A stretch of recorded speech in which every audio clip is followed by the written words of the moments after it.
Oui, le conflit va durer parce que les causes de ce conflit sont très profondes. Les causes de ce conflit, c'est l'opposition entre le monde musulman et une grande partie du reste de la planète. C'est le conflit israélo-palestinien. C'est les déséquilibres économiques et sociaux qui règnent dans le monde. Donc ce ne sont pas des sujets qui vont être effacés comme ça d'un coup de baguette magique. Vos femmes, ce sont vos filles. Ce sont vos enfants qui seront kidnappés, empris, mis dans des quartiers, dans les quartiers, les fameux quartiers réservés, comme il y en a à Casablanca, à Meknès et partout ailleurs. Et vous n'oserez plus aller les rechercher, parce qu'ils auront fait des médinas et puis des mosquées telles que même les gendarmes n'oseront plus mettre les pieds là-dedans. Alors, qu'est-ce que ça va être la France à ce moment-là? C'est déjà comme ça dans certaines villes d'Angleterre. Qu'est-ce qu'il faut faire alors, monseigneur? Demander au gouvernement d'arrêter cet islam, faire ce qu'on a toujours fait. Les deux religions ne peuvent pas cohabiter, c'est impossible. Qu'ils restent chez eux. Et si tous les ans il y a 500 000 musulmans en plus en France, vous allez voir ce que ça va faire avec des mosquées.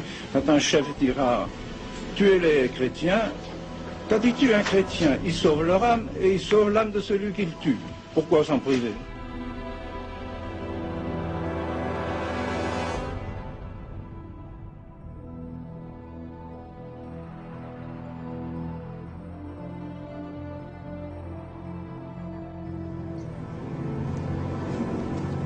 Tandis que s'éteignent les derniers feux de la romanité, l'Europe s'enfonce dans une longue période d'insécurité et de peur, sous le joug chaotique des tribus barbares qui viennent de détruire l'Empire.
Tandis que l'Église, dans son combat contre le paganisme et les hérésies, s'efforce d'asseoir son autorité sur la hantise du péché et la peur de l'enfer.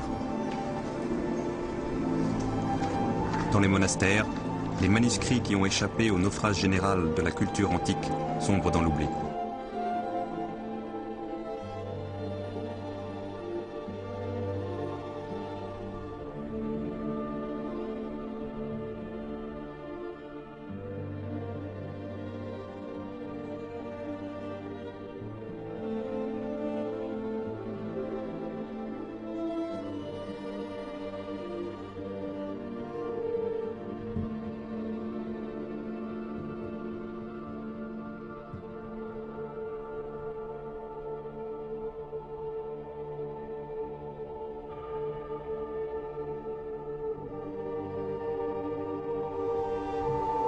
Byzance, héritière naturelle de Rome, possédait elle-même un très riche fonds de manuscrits philosophiques et scientifiques grecs.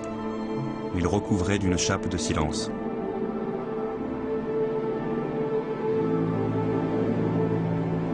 En proie à des crises religieuses récurrentes, elle ne se souciait pas d'entretenir de libres débats philosophiques, mais de consolider les dogmes du christianisme orthodoxe.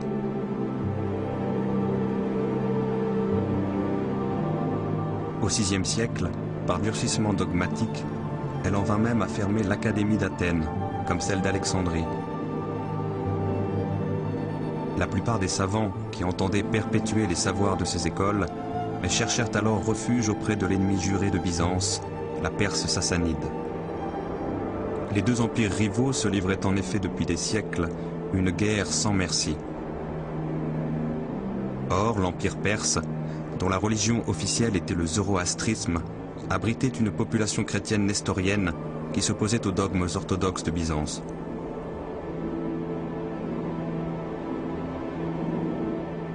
Cette rivalité doctrinale allait favoriser la survie en Perse de la tradition philosophique grecque, mais une survie au ralenti, comme en veilleuse, en attendant un souffle nouveau. Ce souffle allait venir de là où personne ne l'attendait, de la lointaine Arabie.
Political power was concentrated in too few hands. Rome had turned its back on the common man. Destitute families flooded into the city, swelling the ranks of sweatshop workers and the urban poor.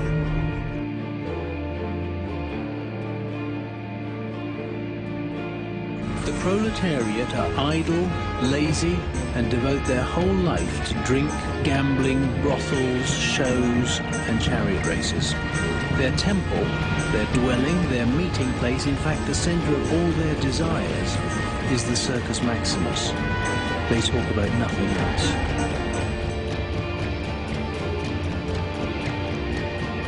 Rome's sense of community had disappeared. Provinces and periphery of empire, resentment festered. The great Roman orator Cicero had foreseen it all. Words cannot express, gentlemen, how bitterly we will be hated among foreign nations because of the outrageous conduct of the men we have sent to govern them. All the provinces are complaining about Roman greed and Roman injustice. I remind you, gentlemen, Rome will not be able to hold out against the whole world. I do not mean against its power and arms in war, but against its groans and tears and lamentations.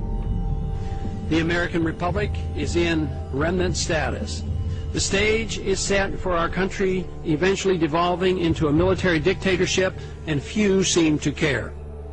Beset by enemies without and turmoil within, the empire tried desperately to tighten its grip. Along with the army, the whole apparatus of imperial power began to swell. Bureaucracies multiplied. The people who oversaw the postal system, the speculatores, had become the world's first full-fledged intelligence operation. Spies were everywhere, reporting any signs of rebellion in the provinces.